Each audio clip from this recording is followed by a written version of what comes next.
दोस्तों, कैसे हैं आप? आज की कहानी आपको एक ऐसे होटल के कमरे तक ले जाएगी जिसका दरवाजा तो खुलता था, लेकिन जो अंदर जाता था वो सुबह तक पहले जैसा कभी नहीं रहता था। आज की कहानी है प्रिया की। प्रिया इंडिया की एक बोल्ड, कॉन्फिडेंट और इंडिपेंडेंट लड़की थी। उसे अकेला ट्रैवल करना पसंद था। प्रिया को लगता था कि दुनिया में डर जैसी कोई चीज नहीं होती। लेकिन एक रात सिर्फ एक कमरा उसके इस यकीन को हमेशा के लिए तोड़ने वाला था।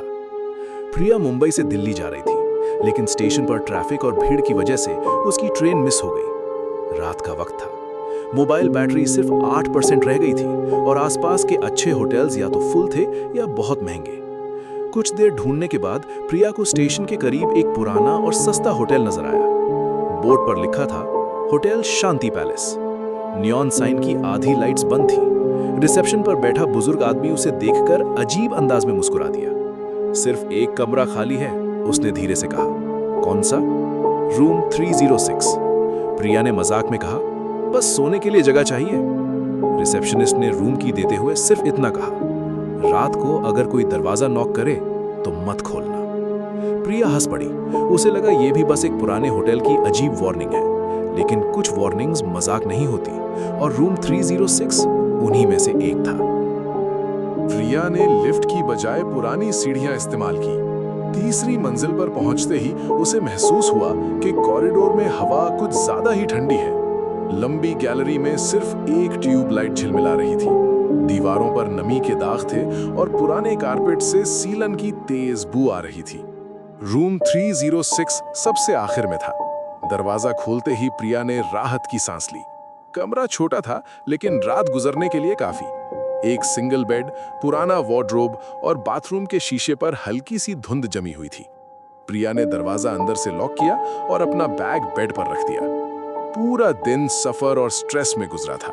उसने सोचा कि फ्रेश होकर सो जाना चाहिए। बाथरूम में जाकर उसने अपने कपड़े बदलने शुरू किए। जैसे ही उसने अपनी शर्ट उतारी, उसे अचानक महसूस हुआ कि किसी ने उसकी पीठ पर हल्की सी उंगली फेरी हो। प्रिया एकदम जम गई। उसने फौरन पीछे मुड़कर देखा। बाथरूम बिल्कुल खाली था। उसने खुद को समझाया कि शायद थकान और ठंडी हवा की वजह से ऐसा महसूस हुआ हो। लेकिन जब उसने शीशे में देखा तो उसकी पीठ पर 3 पतली लाल लकीरें उभर चुकी थीं, जैसे किसी ने अपने नाखून से हल्का सा निशान बना दिया हो। प्रिया का दिल जोर जोर से धड़कने लगा। उसने जल्दी से कपड़े पहने और बाथरूम से बाहर आ गई। कमरे की लाइट 2-3 बार झिलमिलाई और फिर बेड के सामने लगे बड़े शीशे पर धीरे धीरे धुंध जमने लगी। उस धुंध पर खुद ब खुद 2 अल्फाज लिखे उभर आए, तुम आ गई। प्रिया के हाथ से टॉवल गिर गया। उसका गला सूख गया और पैरों से ताकत निकलने लगी। वो कुछ लम्हों तक बस शीशे को देखती रही, जैसे उसका दिमाग समझने की कोशिश कर रहा हो कि जो उसने देखा क्या वो हकीकत है या थकान का असर। उसने हिम्मत करके हाथ से शीशे पर लिखे अल्फाज मिटा दिए, लेकिन 2 सेकंड बाद वही अल्फाज दोबारा उभर आए, तुम आ गई। इस बार उनके नीचे एक और जुमला लिखा था, मैं बहुत अरसे से तुम्हारा इंतजार कर रहा था। प्रिया का दिल जोर से धड़कने लगा। उसने फौरन अपना फोन उठाया और रिसेप्शन पर कॉल लगाया। लाइन कनेक्ट हुई, लेकिन दूसरी तरफ सिर्फ स्टैटिक नॉइज और हल्की सी सांस की आवाज आ रही थी।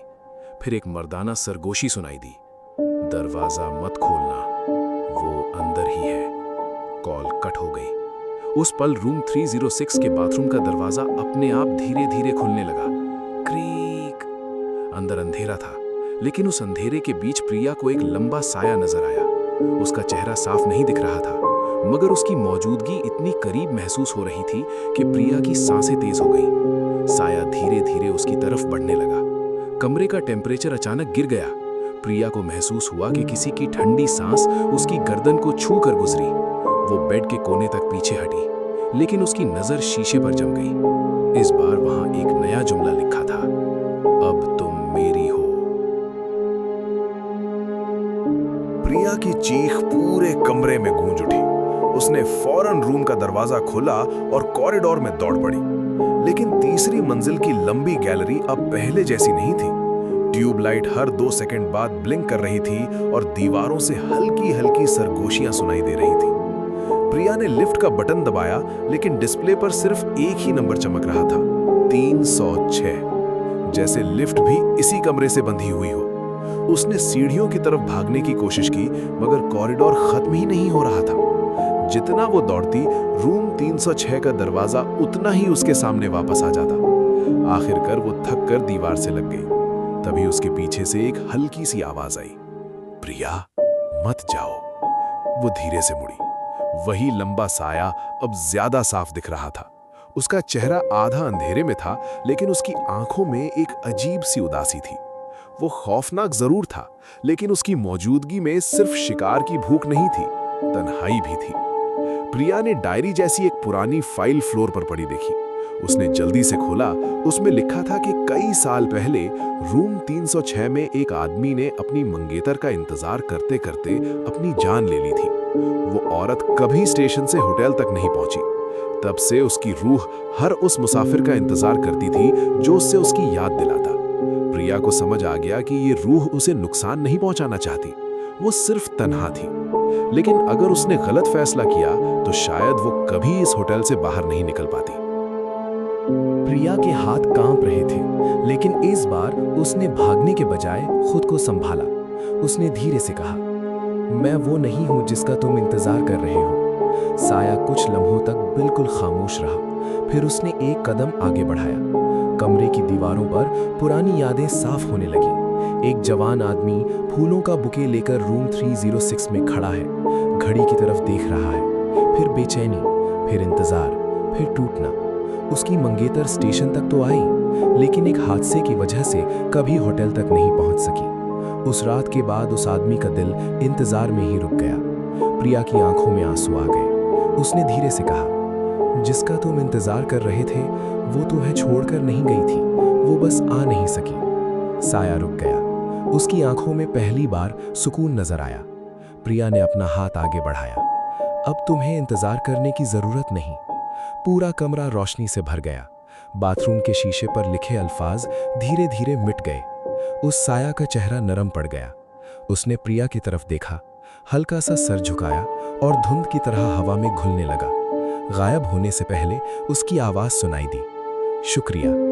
उसी पल कॉरिडोर की लाइट्स नॉर्मल हो गईं और रूम 306 का दरवाजा पहली बार बिल्कुल आम कमरे की तरह लगने लगा। सुबह के पहले उजाले के साथ प्रिया ने अपना बैग उठाया और नीचे रिसेप्शन पर आ गई।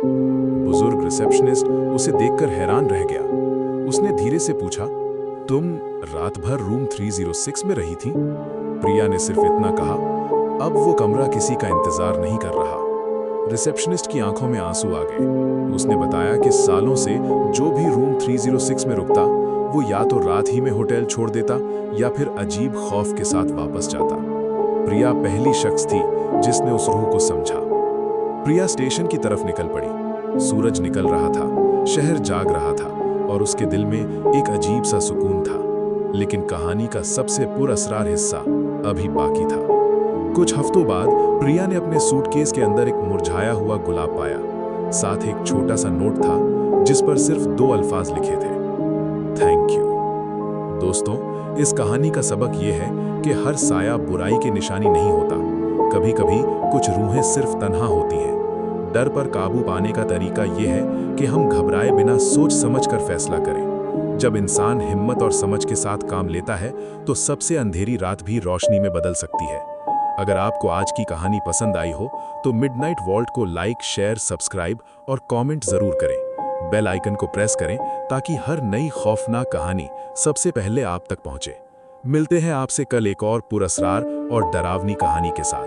तब तक अपना बहुत सारा ख्याल रखिए। Good night.